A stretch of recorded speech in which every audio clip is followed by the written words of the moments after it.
The fog rolls over the moors like something alive. It doesn't drift, it hunts, curling around the low stone walls and swallowing the road ahead, so that each step feels like walking into the breath of a sleeping giant. The lamps in Connemara flicker low, their light small and weak against the gray. Somewhere far off, a church bell tolls once, dull and hollow, as if even it doesn't want to draw attention. And tonight, of all nights, you probably shouldn't be out here. You probably won't survive this. So, before you get comfortable, take a moment to like the video and subscribe, but only if you genuinely enjoy what I do here. Now, dim the lights, maybe turn on a fan for that soft background hum, and let's ease into tonight's journey together. It's said that in Ireland, people don't fear ghosts, nor witches, nor the restless dead. They fear the sound of hooves in the night. Because when you hear them, someone nearby has been chosen. Not by God, not by fate, but by something much older. Something that doesn't bargain or explain. The first time I came to Killerin, I thought it was just another village with too many legends and too little light. The air was always damp here, sweet with peat smoke and rain. Houses crouched low to the ground, as if afraid to be noticed. The stone bridge leading in had moss so thick it looked like green velvet, and under it, the stream whispered to itself in a language no one had spoken for centuries. I remember stopping at the inner sagging little place with walls, the color of ashes, and asking the old woman behind the counter about the Dullahan. She froze, the ladle in her hand, dripping stew onto her shoe, and said, "Don't say that name after dark." Then she pointed toward the window, where the fog pressed against the glass like a curious hand. "He's listening," she added, almost kindly. Historians still argue whether the legend of the Dullahan began with the Celts' worship of Cromduv, the dark god who demanded heads as offerings, or if it evolved later, some pagan fragment wrapped in Christian fear. Either way, the horseman never quite left Ireland. He just learned to ride quietly. Every Halloween, people in these hills shut their shutters tight before sunset. They smear the thresholds with ash, and they don't call to each other after nightfall. There's a belief, half folklore, half warning, that the Dullahan follows sound, that he can't see the living as we do, but he can hear the pulse of a name spoken out loud. When he does, the hunt begins. It's funny, modern scholars like to dismiss it all as rural hysteria. They talk about psychological contagion, how fear spreads faster than disease. But tell that to the families in Killerin. Every year for 3 years, someone died on Samhain night, and every one of them, without fail, had been heard saying they'd caught the echo of distant hooves before dawn. You could say coincidence. You could also say omen. I once found an old parish record from 1734, written by a priest who served here before the church burned down. His handwriting was cramped, hurried like a man writing while something waited outside. He wrote of a funeral procession that went missing between Connemara and Ballinrobe. Only the horses were found, soaked in dew and foam, reins cut clean through, as if by a blade no one could see. They rode into the mist, the priest wrote, and the mist did not give them back. That's the thing about Ireland's legends, they're less like stories, and more like warnings that forgot how to end. Some nights, when the fog thickens so much it chokes the moon, I hear it too. That dull, rhythmic beat, thud, thud, thud, coming from nowhere, yet moving closer.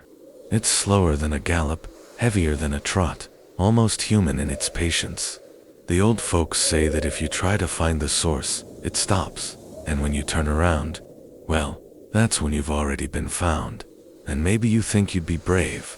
Maybe you'd stand in the road with your flashlight or your camera, daring the dark to do its worst. But here, in the fog of Connemara, bravery doesn't mean much. Courage is just another word for curiosity, and curiosity is how the Dullahan fills his saddlebags. I learned that the hard way on my second night.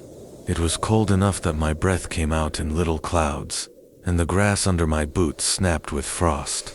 Somewhere nearby, a sheep bleated once, then went silent. I could hear the sea crashing against unseen cliffs, the wind howling through stone fences. And then, over it all, Faint but deliberate, came the sound that froze my spine. Hooves, striking stone, one by one, coming down the old church road. No rider in his right mind would be out there. The path was uneven, slick with ice and mud. But whoever or whatever it was, didn't care. The rhythm was steady, relentless. I wanted to believe it was just an echo from another village, maybe a horse on the far ridge. But in this fog, sound doesn't travel straight. It loops. It whispers back. It feels close when it's far, far when it's right behind you. There's a saying here, the Dullahan doesn't chase, he arrives. That night, I waited until the hooves stopped. Then, slowly, I turned toward the graveyard. Through the mist, I could see the faint glimmer of something wet and pale. For a heartbeat, I thought it was the moon. But the moon doesn't sway. It doesn't grin. And that's when I realized the stories weren't about fear at all. They were about recognition. About knowing when the thing you were warned about has finally found you.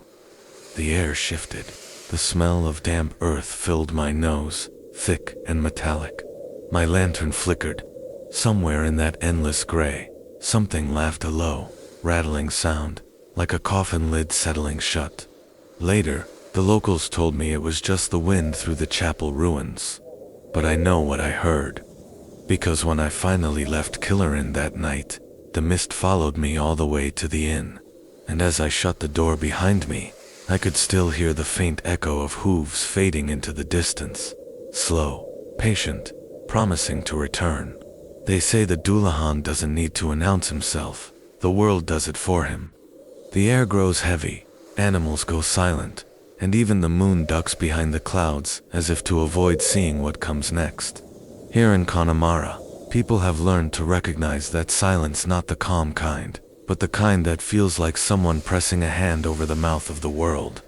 When dawn came after that first night, I went down to the harbor. The mist hadn't lifted yet.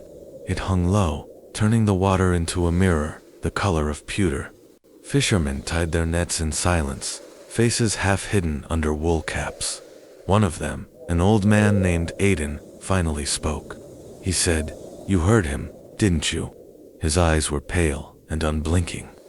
I tried to laugh it off, but he only nodded, muttering, "That means he's marking the road again." It turns out there are rules to the Dullahan, strange, ancient ones, that no one dares to test. He rides only at night, always alone, always during festivals of the dead.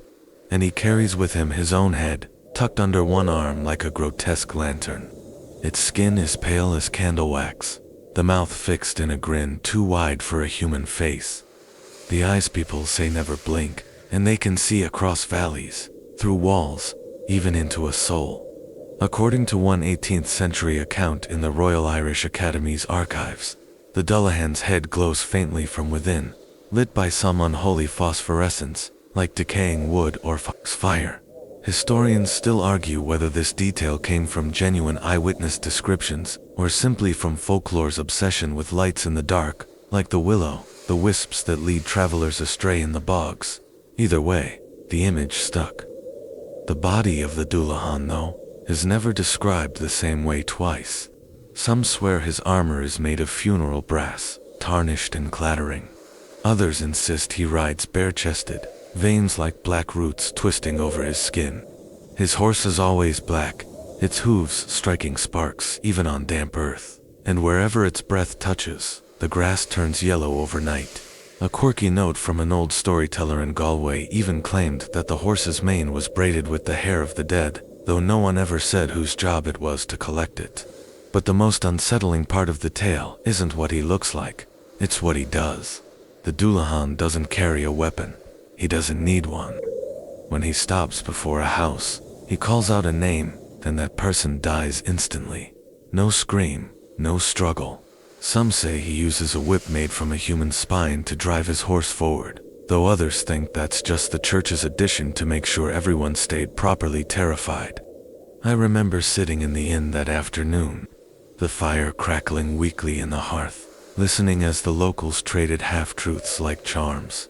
They said no gate or door can keep him out, that no priest's blessing lasts more than a night, when he's near, and that if you throw gold in his path, just a coin, even he'll shy away.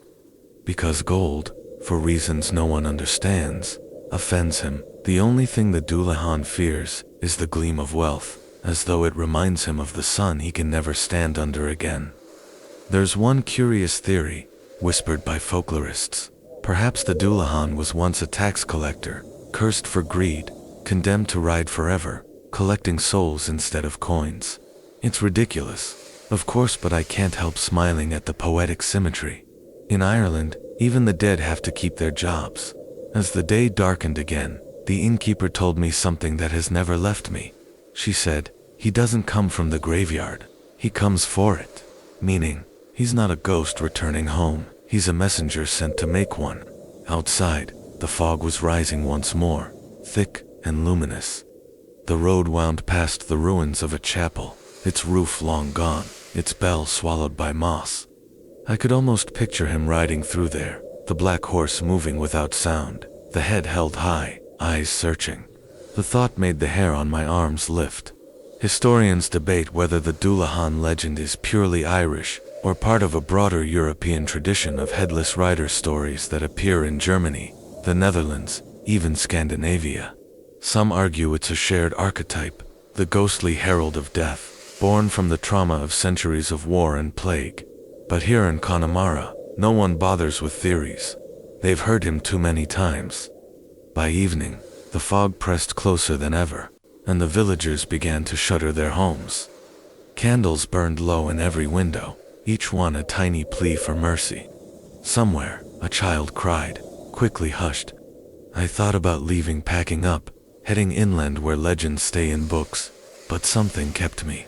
Maybe it was the quiet challenge of it. Maybe the same foolish curiosity that ruins every skeptic.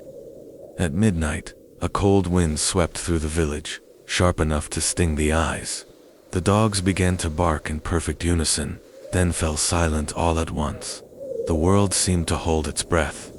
Then came the sound again, hooves, slow and deliberate, on cobblestone.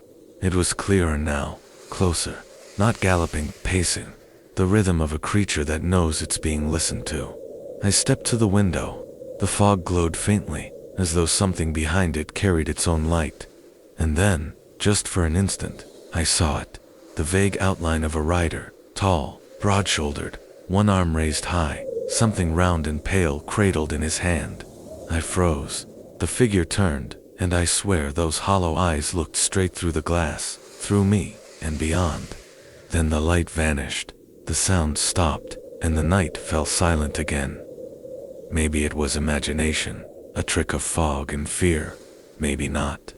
All I know is that, come morning, the villagers found a horse's hoofprint burned into the cobbles outside the inn. No one said a word. That's when I began to understand why they whisper instead of pray. Prayers echo, whispers fade, and here, fading might just save your life.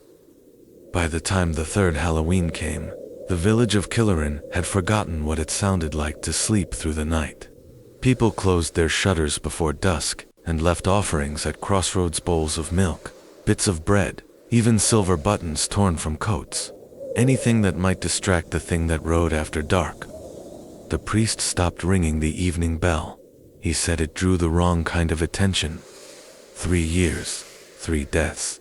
Each one found the morning after some win, and each one, the neighbors swore, had been heard saying they'd woken to the sound of hooves before the silence took them. I started reading old parish records, and the pattern was there in black ink. First, a farmer named Sean Odar healthy one day, gone the next. Then, a midwife, found sitting upright in her chair, eyes open, tea still warm beside her. The third was a traveling fiddler who'd stopped for shelter and never finished his song.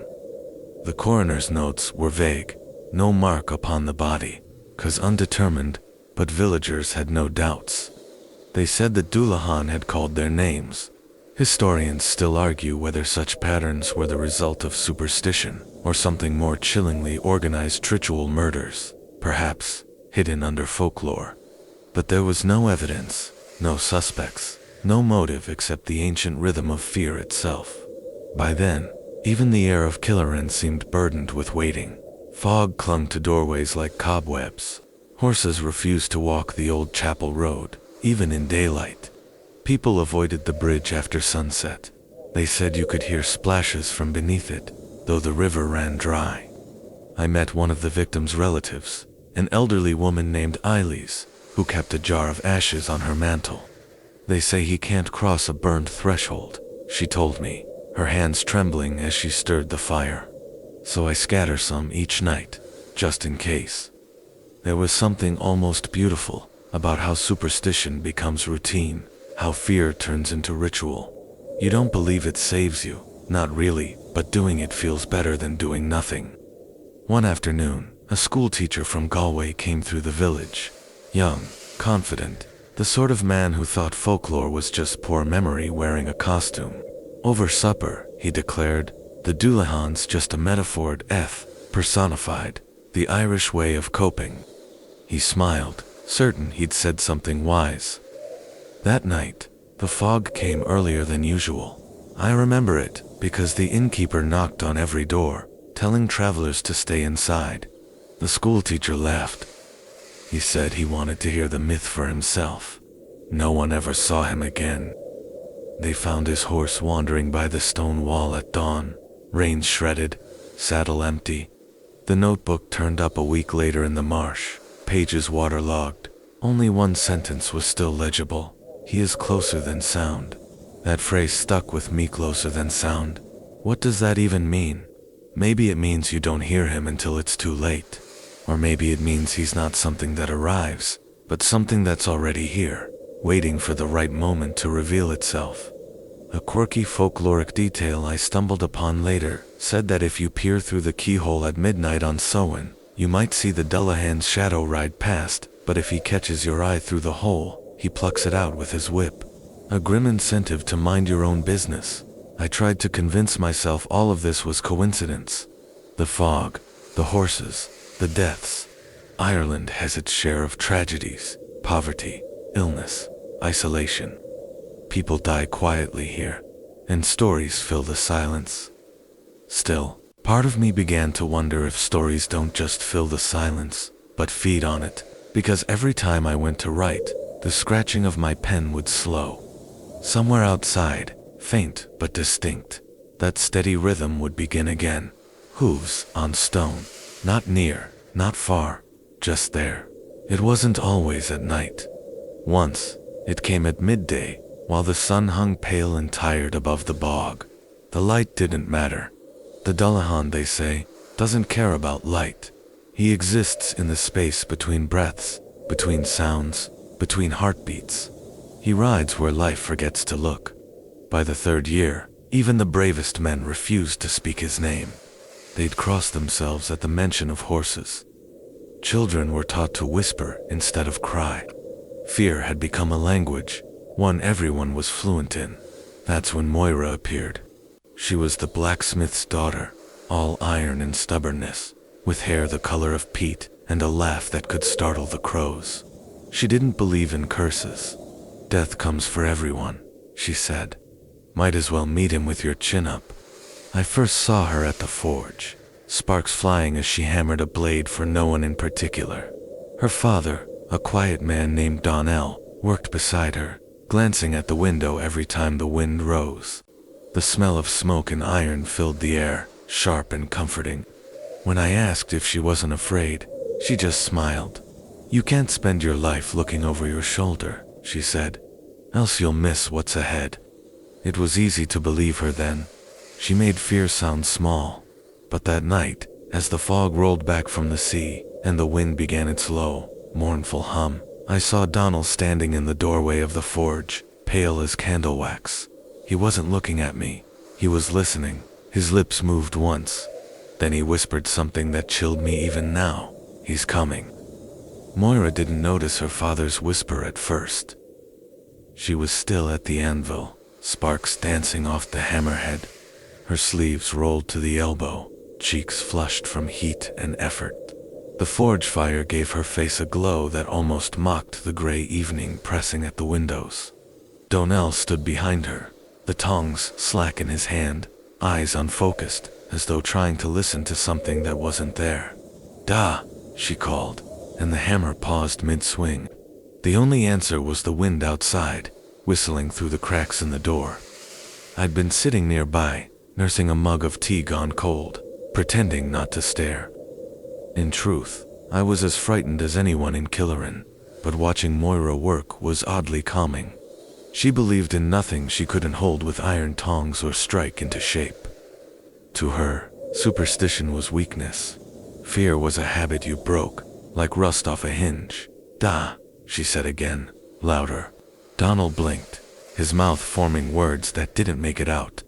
Then, faint as breath, came the sound that made every hair on my neck rise. Clop, clop, clop, a horse's slow gait on stone. It wasn't near, but it wasn't far enough. Moira's hammer dropped to the floor. She wiped her hands on her apron, frowning. "Probably the O'Shea's coming back from the fair," she said, though her tone lacked conviction. "No," Donnell whispered. "Not tonight." The forge light flickered, and for a second, it seemed as if the darkness behind him moved. Outside, the hooves grew clearer, steady, deliberate, like someone walking who already knew exactly where he was going. The rhythm echoed against the stone houses, bounced off the well, filled the narrow lane. People began shutting doors, sliding bolts, snuffing candles. Then, silence. Historians still argue whether moments like that are true silence at all. There's always some noise, a wind, a bird, your own blood in your ears. But that night, it was as if the world itself had been smothered. Even the forge fire stopped crackling. Donnell turned to Moira. "Go inside," he said. His voice shook. "Don't open the door for anything." She frowned. "Da, please." But he was already crossing the threshold, wiping soot from his hands, eyes darting toward the road that led past the graveyard. I followed to the doorway, unable to stop myself. The fog hung thick and low, swirling around the old stone wall. The last thing I saw before it swallowed him was the glint of his hammer at his belt. Moira grabbed my sleeve. "Stay," she ordered. "He's just spooking himself." The next few minutes stretched like years. The forge hissed softly, the only light left in the village. Then, faint and uncertain, the hooves returned slower now, heavier, each step deliberate. Moira muttered a curse, snatched a lantern from the wall, and lit it. And nonsense doesn't kill people. With that, she snatched a silver cross from the shelf, one her father had forged years ago for a traveling priest, and stepped into the cold. The fog swallowed her instantly. Folklorists have noted that silver, in Irish lore, holds a curious dual meaning: protection against darkness, but also a mirror of the soul. Some say it reflects what haunts you, forcing it to see itself. Others believe it only draws the thing closer, curious about its own reflection. Either way, Moira's faith in metal felt fitting. She was, after all, her father's daughter, iron-hearted and stubborn. I followed a few paces behind, clutching my coat. The air was thick with the smell of rain and smoke. We reached the old road, the one curling toward the churchyard. Lantern light glowed faintly on the stones, revealing hoofprints slick with something darker than water. Then came the wind, cold and sudden, strong enough to snuff the lantern in her hand. Darkness closed in. "Absolute Da," she called. Her voice echoed off the hills. From the fog ahead came a low sound like laughter, but broken, hollow. And then, the faint gleam of something pale suspended in the mist. At first I thought it was a lantern, but the light shifted, swaying side to side, and I realized it wasn't a flame, it was a face, a head. The Dullahan sat astride his horse in utter stillness. The beast was massive, black as oil, breath steaming from its nostrils. The rider's armor shimmered with moisture, not from rain, but from the fog itself clinging to him like a shroud. In his right hand, he held the reins. In his left, his own head, its hair matted, lips twisted into a grin that seemed to stretch forever. The eyes rolled once, lazily, before fixing on Moira. For a moment, neither moved. Then the head's mouth opened, and in a voice like gravel, dragged through water, it spoke. not you." The words were so soft, I thought I imagined them, but Moira's face drained of color. "What do you want?" she whispered. The grin widened. "He called me," the head said, "and I come when I'm called." The horse stamped once, sparks flying from its hooves, though the ground was wet. The Dullahan raised his head higher, tilting it as if listening. "Your father knows my name," it hissed, "and now I know his." Behind us, a sudden light flared the forge, bursting into orange flame. The heat licked the night sky, throwing long shadows across the fog. "Da!" Moira screamed, running back. I tried to grab her arm, but she tore free. The Dullahan didn't follow. He simply watched, the head's eyes rolling toward me as if amused. Then, with a sound like distant thunder, he turned his horse and melted into the mist. When we reached the forge, it was too late. The building was half collapsed, the timbers groaning as fire consumed them.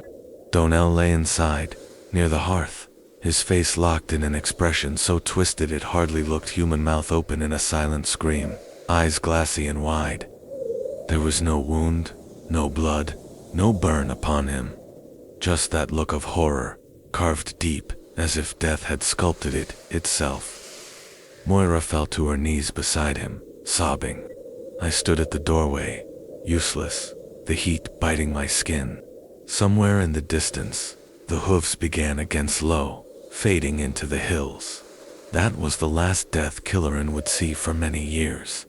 The villagers said the Dullahan had taken his due and moved on, but Moira never forgave herself for letting her father go out that night. She buried him at dawn beneath the old yew tree, hands trembling, silver cross laid across his chest. And I still remember the way the mist seemed to part for a moment, as if someone invisible had stepped aside to let him pass. Historians would later note that year, the winter of 1743, as one of Ireland's coldest on record. Crops failed, families starved, and whole villages vanished into migration or myth. Some say that Dullahan's appearance was merely a symbol of despair made flesh. Others insist it was no metaphor. You can debate it all you like, but when you've heard the hooves yourself, arguments lose their charm.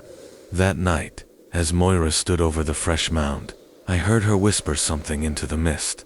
"You'll not have me." And for a while, it seemed the fog respected that. After her father's death, Moira did not speak for 3 days.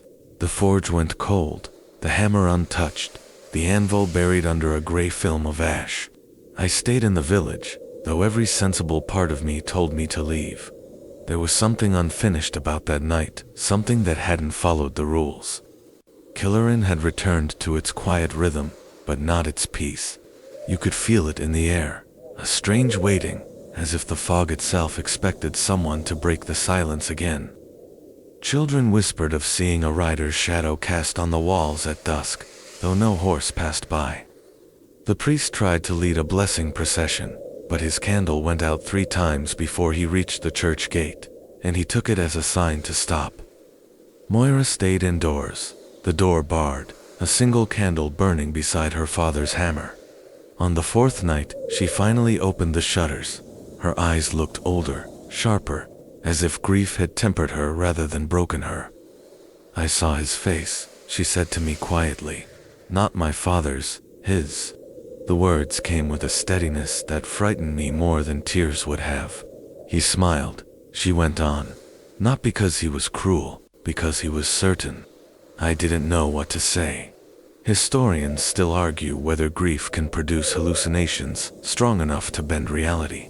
There are stories, especially in Ireland, of collective visions, of entire villages swearing they saw saints or spirits walking through fog.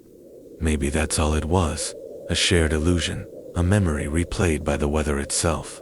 But Moira's conviction didn't waver. The fire lit easily, almost eagerly, as if relieved to be called upon again.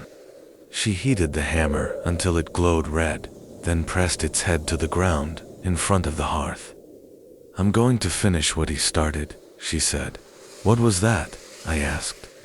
"Protection," she replied, "for the living.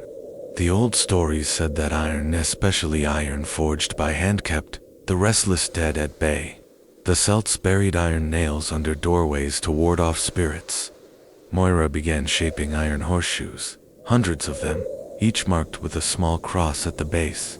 She worked until dawn, hands blistered, eyes hollow, muttering her father's name with every strike. The sound of her hammer echoed through the night, rhythmic, defiant. It reminded me of the Dullahan's hooves, but reversed life, answering death blow for blow. I tried to rest, but sleep wouldn't come. Somewhere between dreams, I heard the wind carrying a faint metallic rattle, as if unseen chains were dragging across the hills. I thought of the Dullahan riding with his head tucked under his arm, searching for voices that dared speak his name. By the next morning, a faint frost glazed the windows. The forge smelled of smoke and salt. Moira looked up from her work, her hair damp with sweat. "He's not gone," she said. "He'll come again. He always does." Her words unsettled me more than the fog ever had. That night was Samhain again, the night when the veil between the worlds is said too thin. The villagers gathered what courage they had, boarding up doors and hanging bowls of gold by the windows, their dim glow flickering like distant stars. Moira refused to hide. She strapped a silver cross around her neck, tied one of her newly made horseshoes to her belt, and lifted her lantern. "If he wants another soul," she said, "he'll have to face someone who's still breathing." I tried to dissuade her, but she only smiled that old, unshaken smile. "Fear's no use if you don't aim it at something," she said. Then she stepped into the cold. The moon was high, a thin white blade behind the fog. Wind whipped across the moors, carrying with it the scent of damp earth and the faint toll of the distant chapel bell. It hadn't rung in years, no rope, no hand to pull it, yet the sound was unmistakable. Moira turned toward the graveyard. I followed, a few paces behind, every breath visible in the chill air. The stone road curved between hedgerows slick with dew, each leaf glistening like glass. The world was silent, except for the crunch of our boots. Then, faint but sure, came the rhythm we'd come to dread. Clop, clop, clop. This time, it was closer than before. Moira stopped walking. The lantern flame quivered. "Stay behind me," she said softly. The fog thickened, the air almost syrupy with moisture. Then, out of the whiteness, the shape began to emerge, massive, dark, slow-moving.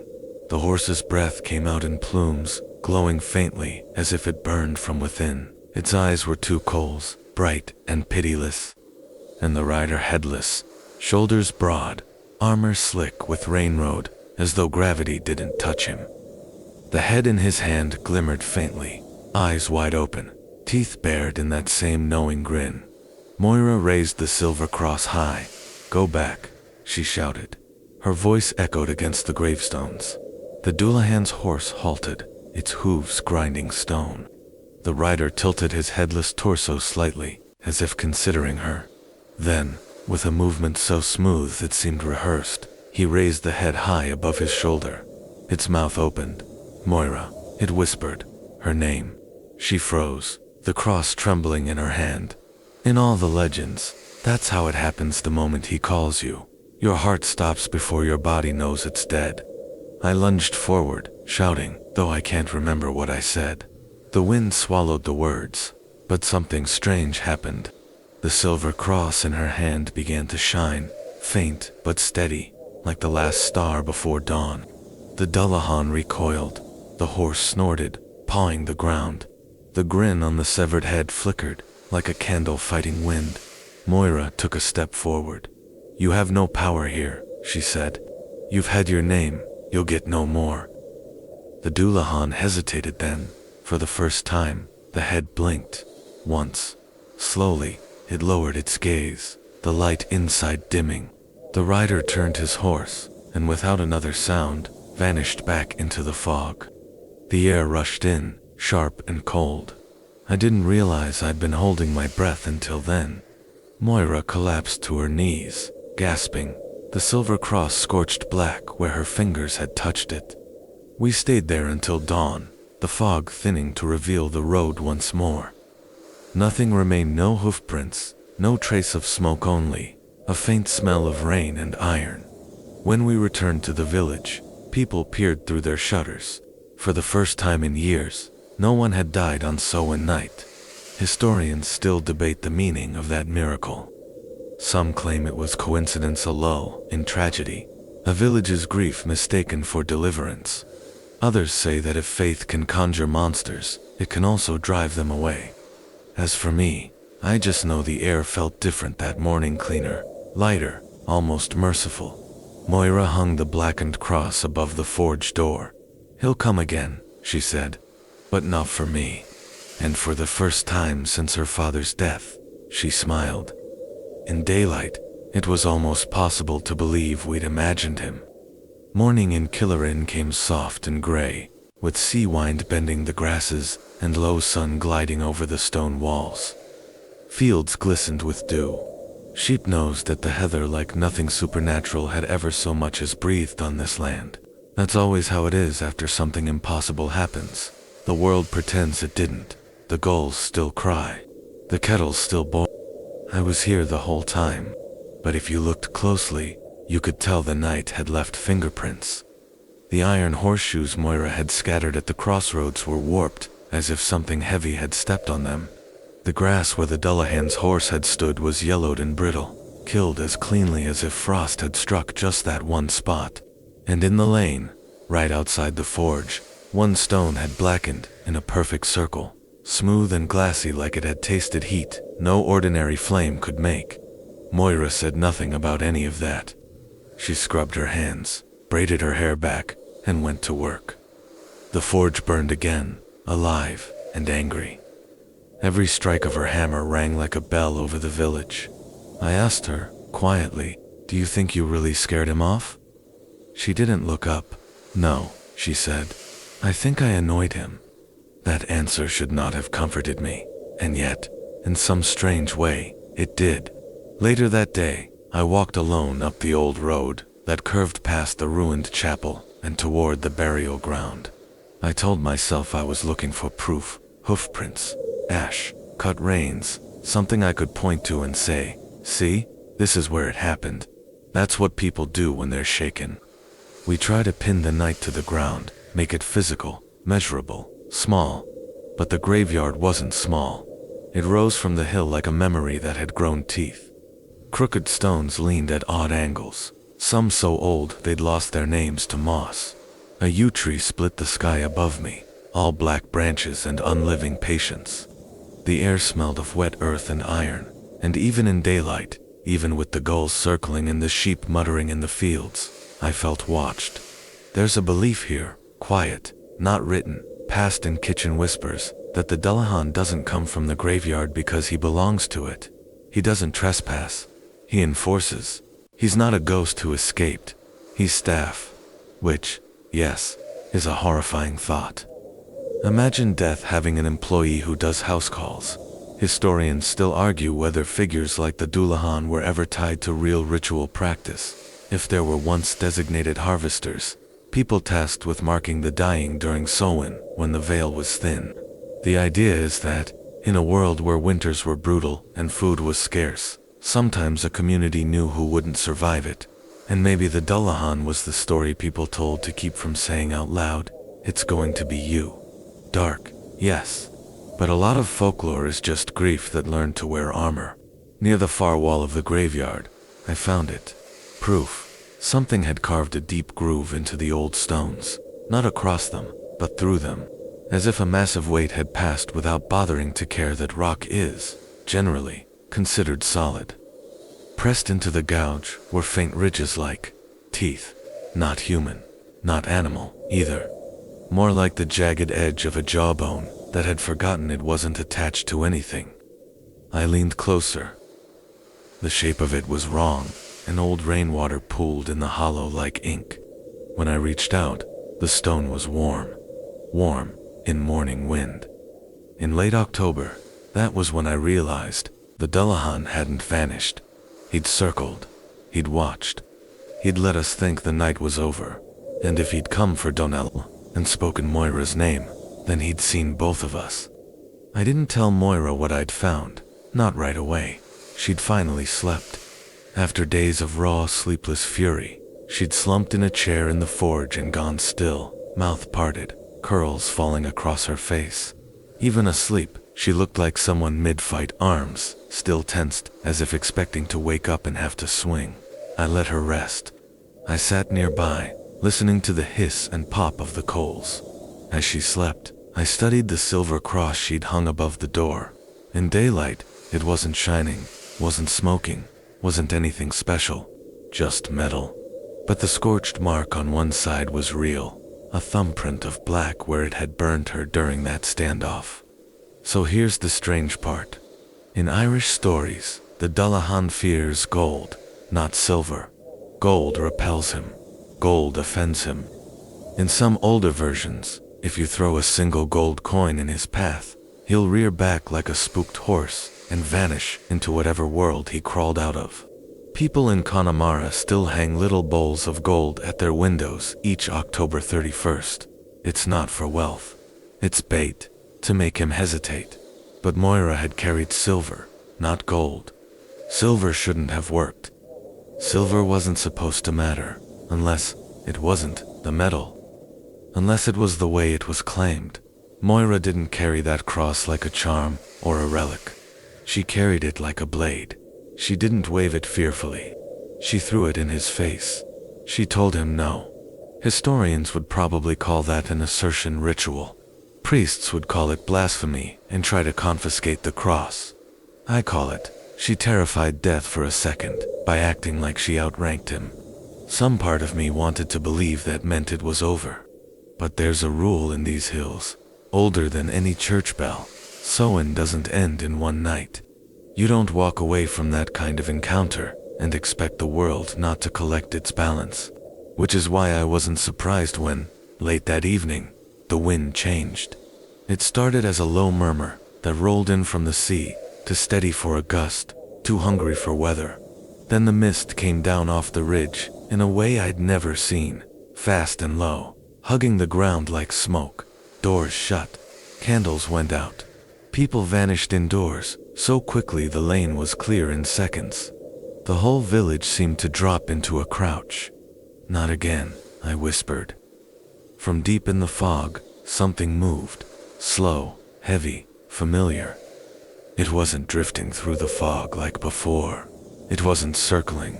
It was coming straight down the lane toward us. Moira swallowed. "He's mine," she whispered. "He's coming back for me." "No," I said, before I could stop myself. "He's calling me." I hadn't meant to say it. I hadn't planned to.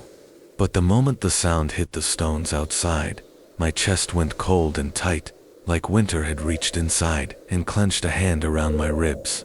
You know that sudden, absolute certainty your body sometimes has before your brain catches up. The way you know you're about to fall, or that the car in front of you is going to break. It was like that. I knew. The horse emerged first. Always the horse. It loomed out of the fog like a moving wall, muscles coiled under skin dark as tar. Steam poured from its nostrils, and where the breath touched the air, it left a faint yellow haze, as if the world itself was sickened by it. Its hooves struck the cobbles and left little fans of sparks, even though the stones were damp. Then the rider, broad shoulders, heavy cloak, no head, just that stump of a neck, dark and slick and glinting like wet leather. He lifted his arm, and there it was again, the head, pale, luminous from within, hair hanging in clotted ropes, mouth twisted up in that awful, gleeful grin, like he'd just heard the punchline to a joke you didn't want to be part of. His eyes found us. Not looked at. Found. And in that moment, I understood something I had never let myself believe before. He can see you, even if you don't see him. He doesn't arrive when he steps out of the fog. He's been watching since the moment you asked, "What was that sound?" The head tilted in the rider's hand, curious, almost fond. The mouth opened. The voice that came out was soft, old, patient. It didn't speak Moira's name. It didn't speak mine. It said something worse. "Not yet." 2 words, that's all. But they hit like a hammer from the inside. My knees almost gave out. Moira grabbed my arm to steady me. The horse stamped once, and a crack split the nearest stone like a bone. Then, without warning, the rider turned. Not slowly this time, sharply, angrily, as if something had interrupted him, something behind us, somewhere else in the village. He jerked the reins. The horse reared, and in a blur of black and pale light, he galloped past us and vanished into the fog, hooves exploding against the stones, headed toward the hill road. We just stood there, shaking. "Not yet," I whispered. "Not yet." Moira swallowed hard. "That means he's still hunting," she said. "Tonight's death just hasn't happened." The idea settled over us like cold rain. Somewhere out there, in that rolling sheet of fog, someone in Killerin was about to hear their name, and we were still breathing only because it wasn't our turn. We didn't sleep that night. No one did. The fog didn't leave. It pressed itself against the walls like a living thing, curling through every crack and chimney flue. The village was silent, except for the occasional creak of a shutter or the faint whisper of a prayer. You could almost believe the fog was listening, leaning in closer each time someone dared to speak above a whisper. Moira sat by the forge, her face lit by the dim red glow of dying coals. The silver cross lay in her lap, blackened and dull, like something that had done its duty and didn't wish to do it again. I sat opposite her, clutching a mug that had gone cold hours ago, straining my ears for any sound beyond the crackling of the fire. Around midnight, the bell began to ring. It was faint at first, single clang from the chapel ruins down the road. No one had touched that bell in decades. Its rope had long since rotted away. The sound came again, slow, deliberate. Gong, dot dot dot, gong, dot dot, gong. Moira's head snapped up. "He's calling." "Who?" I whispered. She didn't answer. She rose, took the cross, and walked toward the door. I followed. Outside, the air was thick and wet, tasting of metal. Each step felt muffled, like walking through wool. The road stretched ahead in two narrow bands of gray, framed by the faint glow of moss on the stones. Somewhere above, the moon was just a smudge behind cloud. We passed the old well, the one people avoided after sunset. Someone had tied an iron horseshoe to its rope. It spun slowly in the damp wind, tapping the stones like a heartbeat. Tap, tap, tap. The rhythm matched the bells. By the time we reached the chapel, the bell had stopped. The ruins loomed out of the fog like broken teeth, blackened walls. Roof gone, vines crawling through what used to be windows. The altar was cracked down the middle, and weeds grew through its fractures. The air inside was colder than the night itself, and there, near the altar, lay a man. He was face down, hands curled against the stone floor, as if he'd been trying to crawl away. His clothes were soaked, but not with blood, just a slick sheen of moisture that smelled faintly like iron and rot. Moira knelt beside him, turning him over gently. His eyes were open, his lips blue. No wound, no mark. The Dullahan had claimed his soul. I recognized him, a shepherd from the far end of the moors. I'd spoken to him that morning. He'd been sharpening a knife, humming to himself. His body was still warm. Moira closed his eyes. "He said not yet," she whispered. This must have been what he meant. Outside, a horse whinnied, once low and distant, like thunder heard through water. The Dullahan was still out there. We didn't run. We didn't even move for a long while. There's something about death in that shape, silent, sudden, unexplainable, that drains you of motion, like a wave pulling everything backward before it breaks. Finally, Moira stood. There was a burial mound on the edge of the moors, older than the church, older than the Romans, older than language. Some said it was a Fomorian tomb. Others claimed it was the seat of Cromduv himself, the dark god who demanded heads in tribute before the harvest. Historians still argue whether those stories came from memory or metaphor, but one thing was certain: no one went near that cairn after sunset. We went anyway. The wind grew stronger as we climbed the hill, dragging mist and ribbons across the rocks. The sea crashed below, invisible but loud waves, striking the cliffs with a rhythm that almost matched hoofbeats. The cairn rose from the ground like a crouched beast, stones piled high, entrance half collapsed, its interior breathing out a smell of old wet soil. Moira raised her lantern. The flame barely flickered. Even the air here seemed reluctant to disturb the dark. Inside the mound, the walls were carved with spirals, ancient markings, worn smooth by centuries. In the center, half buried, stood a slab of black rock. Someone or something had carved a shallow groove into its surface, shaped like a circle. A place for a head, I murmured. Moira nodded grimly. His resting place. The ground trembled slightly, a vibration more felt than heard. Then the wind died altogether. He was coming. The horse appeared first, ghost-like in the fog, mane tangled, eyes like burning coals. The Dullahan followed, riding straight toward the cairn. He carried his head cradled in both hands now, as if it weighed more than before. The eyes rolled upward, searching. Moira stepped forward, blocking the entrance. "You've had your name," she said. "You'll have no more." The Dullahan didn't slow. His horse reared, front hooves striking sparks off the stones. The smell of sulfur filled the air. The severed head laughed, a horrible bubbling sound that echoed through the cairn. Moira lifted the silver cross again. The black scorch had deepened, but its light still flared when she spoke the old prayer her father had taught her. "In iron we are forged, and in light we stand." The Dullahan hesitated, just for a breath. Then, slowly, the grin on the head's face began to fade.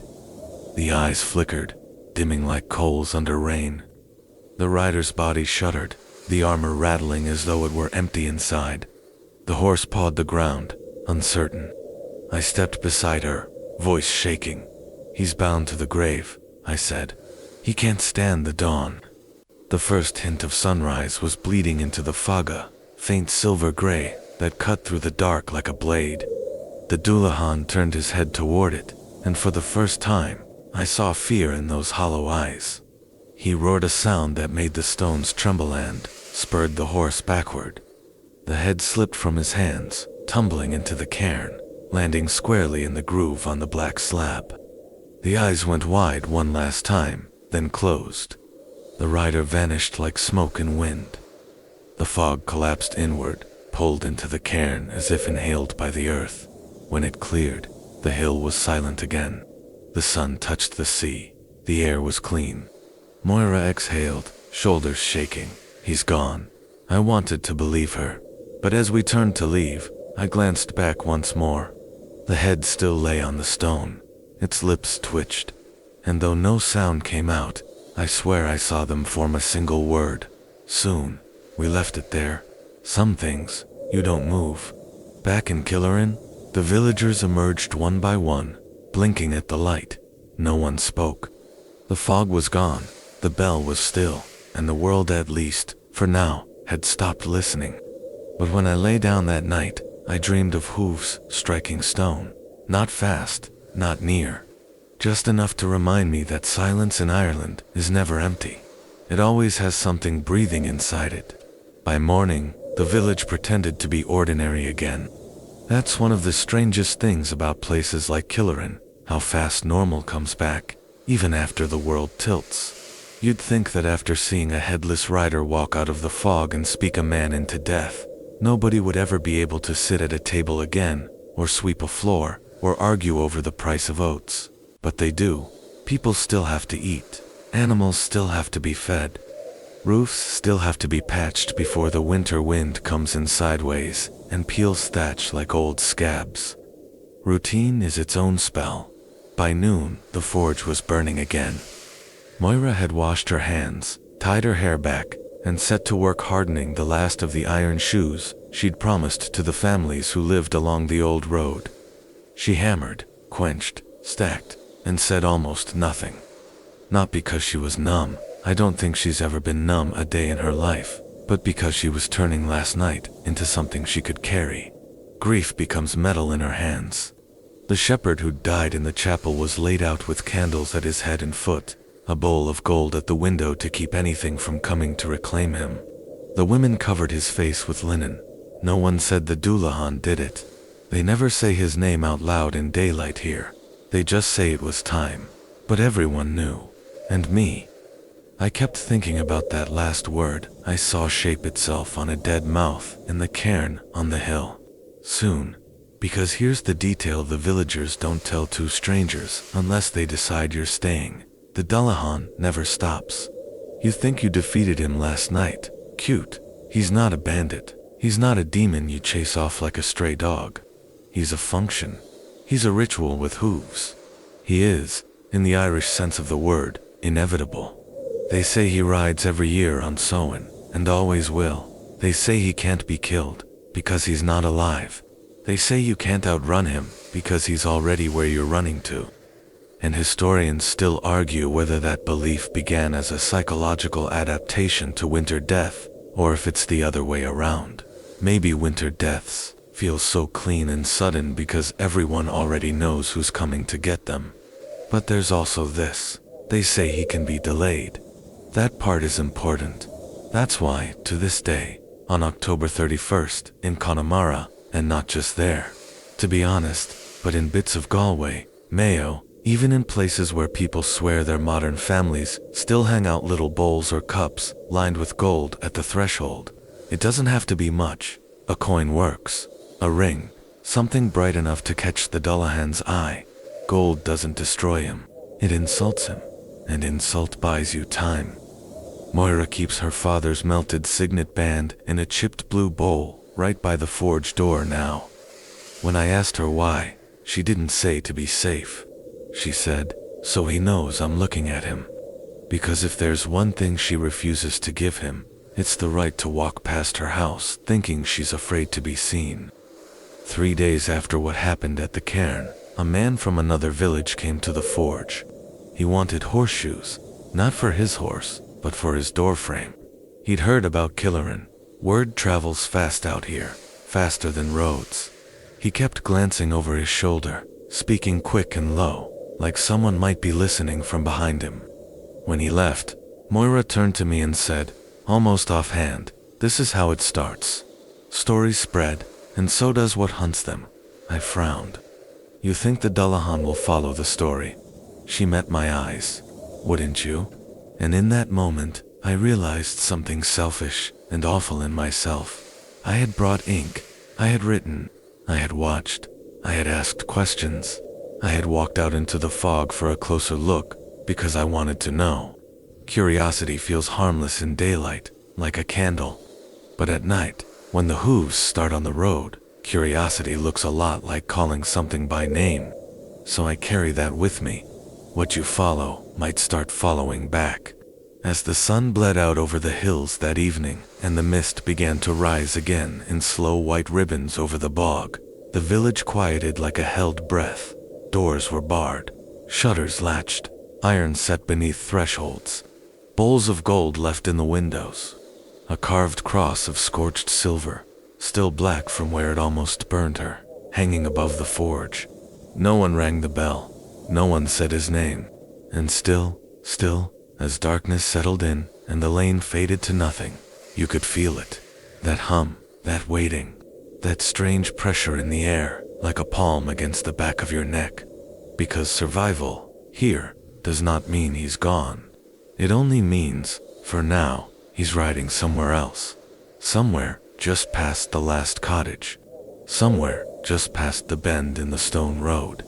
Somewhere you can't quite see, but you can almost hear. That's the part people don't like to admit. He doesn't stop riding at dawn. He just rides where you aren't looking. And that's why, in Connemara, even today, in a land with phones and vans and loud music and electric porch lights, people still go quiet exactly once a year. They don't talk about it. They don't laugh it off. They don't debunk. They just listen. Because if one Samhain night, the fog rolls in thicker than usual, and the world goes suddenly still, and somewhere, far out on the old stone road, you hear hooves, you don't run to the window. You don't call out, who's there? You don't say a name. You stand very, very still. You lower the light. You hold your breath. And you pray.